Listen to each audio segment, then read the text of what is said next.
Hello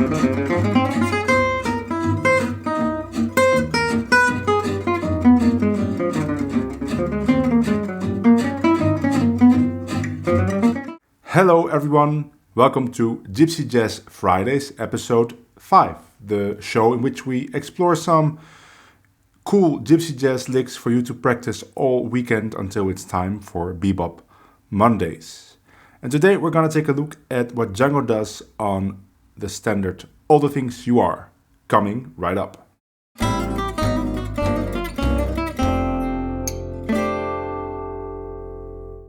In the most recent episode of Bebop Mondays, we were also looking at All the Things You Are and mainly at what saxophone player Phil Woods was doing on those chords.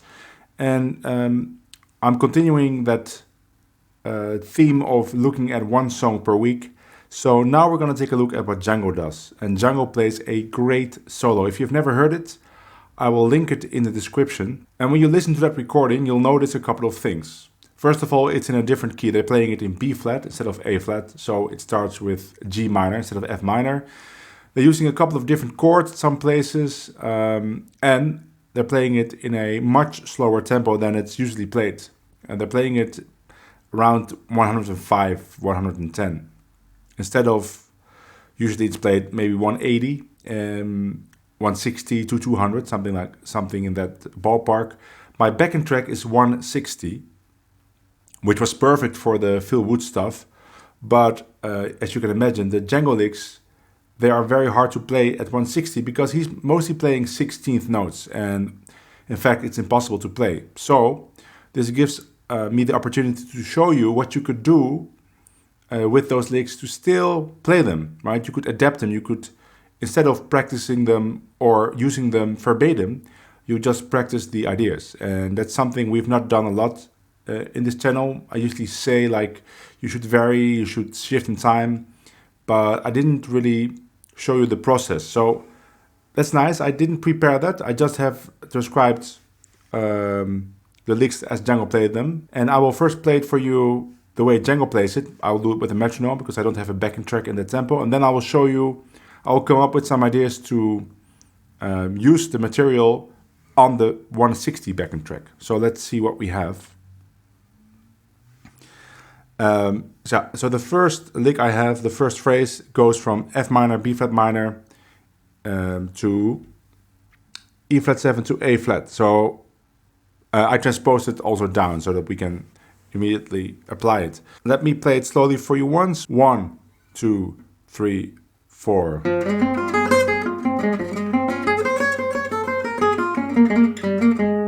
One.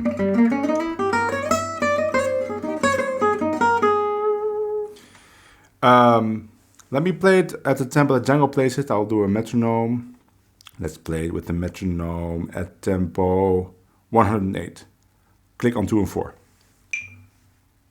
1, 2, 3, 4.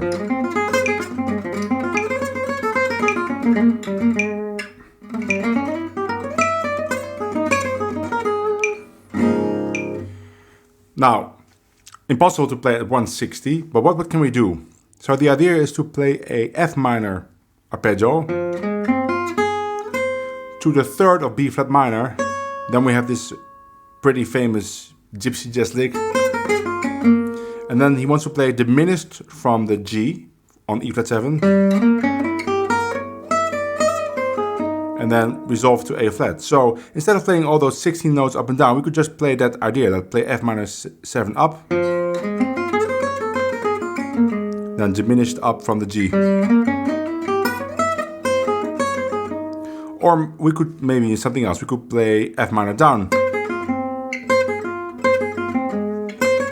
And then immediately jump to the third of B flat minor.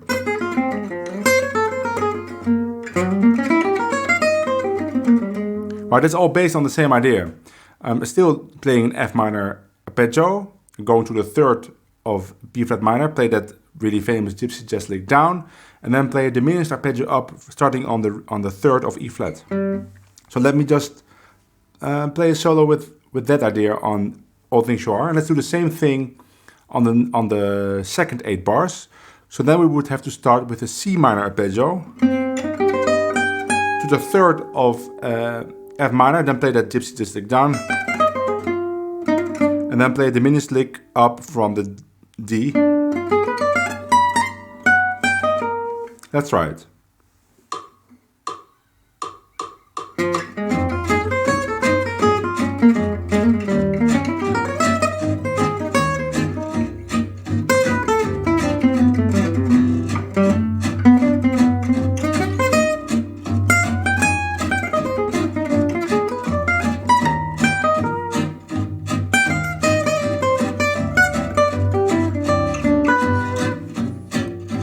Let's do it again. Let's use the same ideas, but maybe change some of the things. Maybe I'll start with an F minor arpeggio down.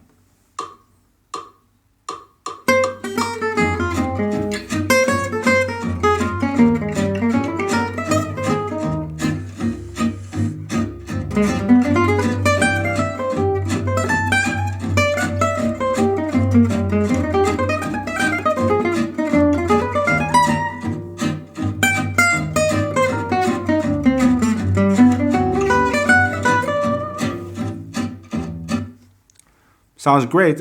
So I still used Django's language, but instead of playing exactly what is written here, I couldn't do it. It's impossible. I just extracted the ideas. And that's also a very good practice to do with any lick that you're practicing. If it's possible, sometimes it's not possible because it's so intricate that it's better to just play the lick verbatim. But especially with a lick like this, with a lot of arpeggios, it's great to try this. Let's go to the next part. So this is what Django plays on the second 8 bar, starting on C minor. Let me play it. 1, 2, C minor. 1, 2, 3. And now we're on A flat. Again. 1, 2. 1, 2, 3. 2, 3.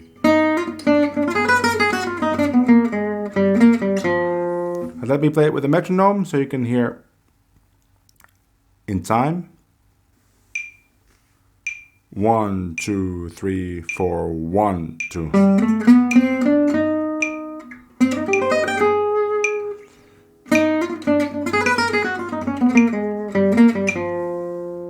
Okay, so there's a couple of ideas that we can use. He's basically doing the same thing as in the first lick. He's playing a minor arpeggio up to the third, but now the third is an octave down. So instead of right, he goes down. That's a great idea. And then we get this thing, which is a typical Django lick. He loves to play that diminished up to the flat 9 or B flat 7. So that by itself would be a good 2-5-1 lick to just play it in eighth notes like this. 1, 2, 3, 4. Something like that, right? Or like this. 1, 2, 3. Something like that. So let's explore, because we already did the arpeggios up and down. Let's try to play that 2-5-1 lick on the backing track. So the first time I have to play it on E flat, right? So I have to go to the flat 9 here. Okay, let's try it.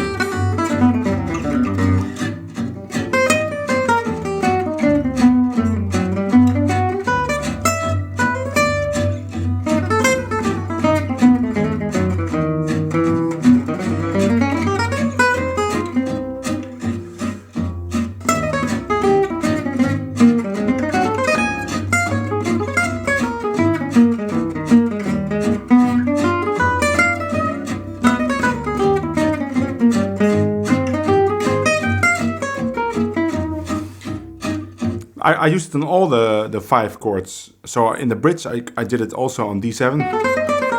And you can play it like triplets. So 8th notes, or you could play it like 8th notes, completely like 8th notes. And I did it on B7. And in the end I did it again on E flat 7. It's a great lick, and it's not very difficult to play. So that's what we can extract from this phrase. Also, of course, the minor 7 arpeggio up to the third of the second chord an octave down. Instead of, also a great effect.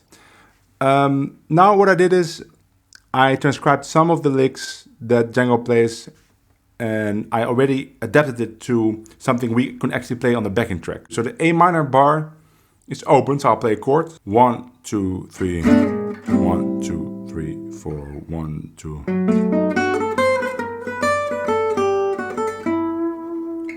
Again, 1, 2, 1, 2, 3, 2, 3, 4. As you maybe might have noticed, I'm playing this.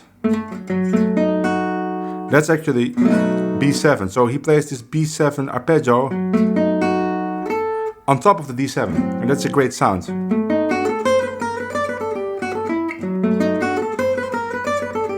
So if I want to do that on the 2-5-1-2 E, I have to do it here.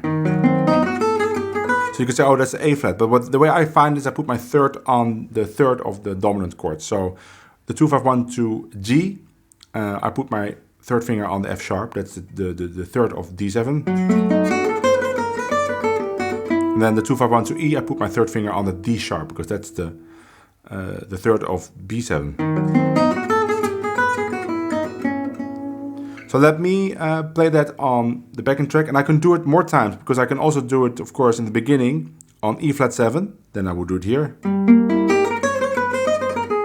And then the second 8 bars, we have C minor, F minor, and I have B flat 7. So here we go.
I think that's a great sound to play that.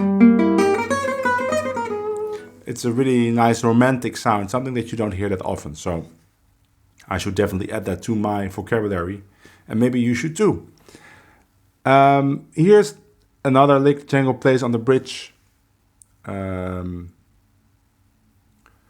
this one is something that I didn't have to adapt, because he actually plays it, I think, more or less in this rhythm. He plays it very free. I put it down more or less quantized, but you can phrase it more freely. It sounds like this. 1, 2, 3, 4.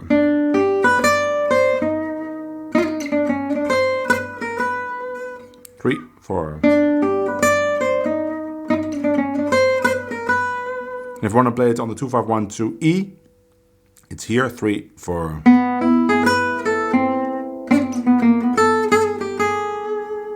So let me play it on the backing track, and I'm gonna play it in the bridge twice. Once on G, on the 2-5-1-2 G, then on the 2-5-1-2 E. But I'm gonna play it very freely, very lyrical. I'm not gonna play exactly these rhythms, just a little bit more free, just like Django.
And then we have another 2-5-1 that he plays to E major, and this one sounds like this: 1, 2, 3, 4.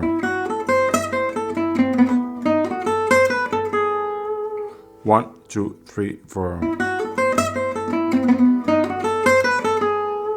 I adapted it immediately because he plays a bunch of 16th notes, but with this same idea. So he plays A minor 6 up and down. So I suspect on the original recording they're probably playing a half diminished chord there. So not minor 7 like on the backing track, but it would still fit. There's a little bit of tension, but then there's diminished resolving to the third. So if I want to play that on the 2-5-2 G, I have to play it here. So I'm playing C minor 6, diminished.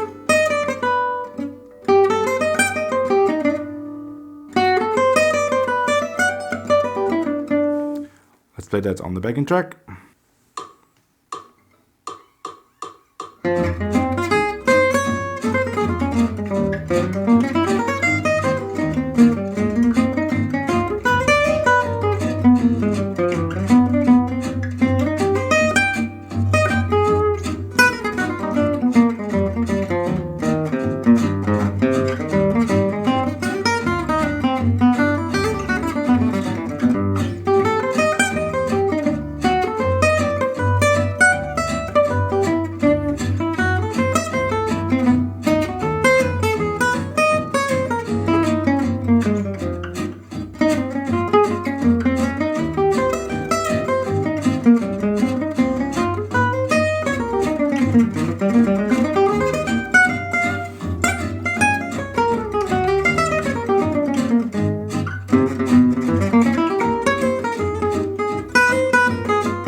And the last phrase is something he plays on C7 right before Stefan Grappelli comes back in. He plays this thing.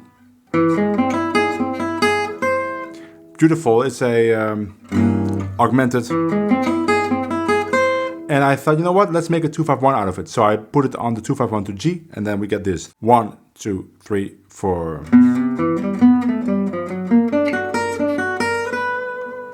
So we can play it on the 2-5-1 to E2, 3, 4.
It's a difficult phrase with the sweeping. You gotta make sure you're not rushing. I think the first time I played it, I was rushing a little bit. Anyway, there you go, a couple of really nice Django phrases, and I hope I showed you a little bit of the process of taking ideas from licks and applying them, changing the rhythms, changing the embellishments, maybe changing some of the notes even, but still maintaining the same core idea of the lick.